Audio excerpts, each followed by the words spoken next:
বন্ধুরা, আমাদের ছোট গল্পগুলি আপনাদের কেমন লাগছে জানাতে ভুলবেন না। আর মজার মজার গল্প পেতে চ্যানেলটি সাবস্ক্রাইব করে আমাদের সাথে থাকবেন। পূর্ব বাংলার এক শান্ত গ্রাম, সবুজ ধানক্ষেত, নদীর ধার, আর চারপাশে নারকেল গাছের ছায়া। এই গ্রামে থাকত হরি। হরি ছিল একজন সৎ ও পরিশ্রমী কৃষক। হরির ছিল এক বন্ধু, গোপাল, সাদা কালো দাগের শান্ত স্বভাবের এক গরু। গোপাল শুধু গরু নয়, হরির পরিবারের অংশ। সকালে ঘুম থেকে উঠে হরি প্রথমেই গোপালের মাথায় হাত বুলিয়ে বলত, কিরে গোপাল, আজ দুধ কেমন হবে? চিন্তা করো না, আজ তোমাকে এমন দুধ দেব যা খেয়ে তোমার মুখে হাসি লেগে থাকবে। হরি হেসে ফেলত।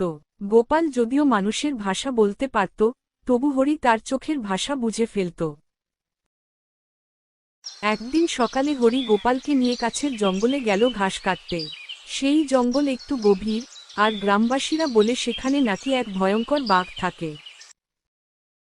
হরি এসব গুজবকে তেমন পাত্তা দেয়নি। সে কাস্তে হাতে ঘাস কাটছিল, আর গোপাল নির্ভয়ে ঘাস খাচ্ছিল। কিন্তু হঠাৎ ঝোপের ভেতর থেকে গর্জন শোনা গেল। কে আমার এলাকায়?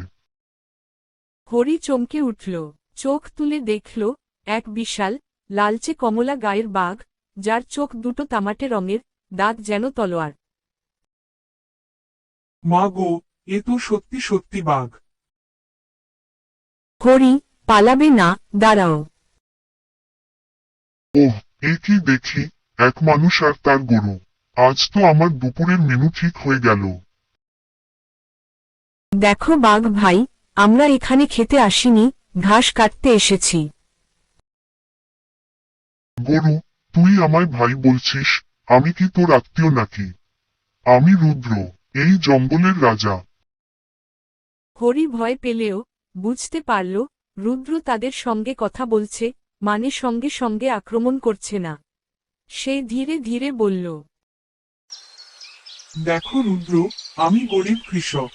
গোপাল আমার একমাত্র ভরসা। যদি ওকে খেয়ে ফেলো, আমার সংসার চলবে না। আমি সাধারণত কারো কথা শুনি না, কিন্তু তোমরা ভয় পেয়ে পালাওনি, তাই কৌতূহল হচ্ছে। ভয় পেলে তো বন্ধুত্ব হয় না, তাই না? বন্ধুত্ব? আমি বাঘ, তুমি গরু। প্রকৃতি আমাদের শত্রু করেছে। প্রকৃতি নিয়ম বানায়, কিন্তু মানুষ আর প্রাণীরা একে অপরকে বদলাতে পারে।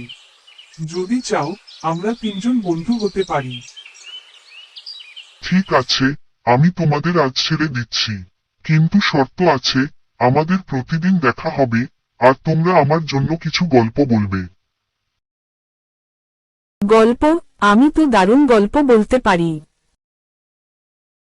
হ্যাঁ, গ্রামের গল্প, নদীর গল্প, মানুষের মজার মজার কাণ্ড, সব বলবো।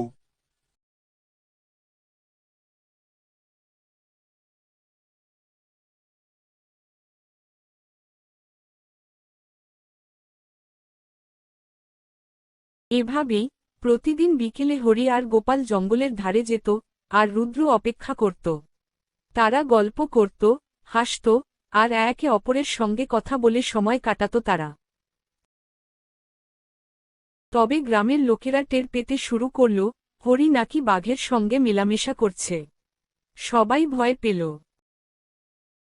হরি, তুই কি পাগল হয়েছিস? বাঘকে বন্ধু বানাচ্ছিস। কাল ও ক্ষুধার্ত হলে তোকে খেয়ে ফেলবে। না দাদু, রুদ্র আমাদের ক্ষতি করবে না। সে আমাদের বন্ধু।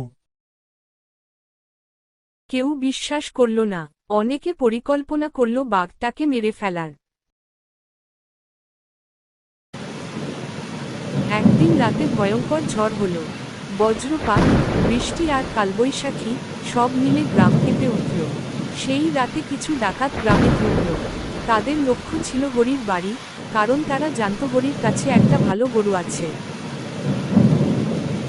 রুদ্র, বাঁচাও আমাদের। দূর থেকে বজ্রপাতের আলোয় দেখা গেল বিশাল এক বাঘ দৌড়ে আসছে। রুদ্র ঝড়ের মতো এসে ডাকাতদের উপর ঝাঁপিয়ে পড়ল। আমার বন্ধুদের উপর আঘাত করছিস, আজ তোদের ছেড়ে দেব না। ডাকাতরা ভয় পালাতে গিয়ে কাদায় পিছলে পড়ল। রুদ্র তাদের এমনভাবে তাড়া করল, তারা কেউ আর কখনো গ্রামে ফিরল না। বন্ধুত্ব শুধু গল্প বলার জন্য নয়, বিপদে পাশে দাঁড়ানোর জন্য। পরের দিন সকালে ঝড় থেমে গেছে। গ্রামবাসীরা সব শুনে অবাক হয়ে গেল।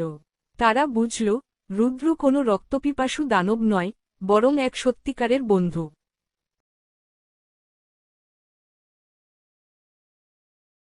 গ্রামের প্রধান নিজে রুদ্রের জন্য এক বড় কলসি দুধ নিয়ে এলো। রুদ্র, তুমি আমাদেরও বন্ধু। এখন থেকে এই গ্রামও তোমার বাড়ি। না, আমি জঙ্গলে থাকবো, কিন্তু জানবো গ্রামে আমার বন্ধুরা আছে।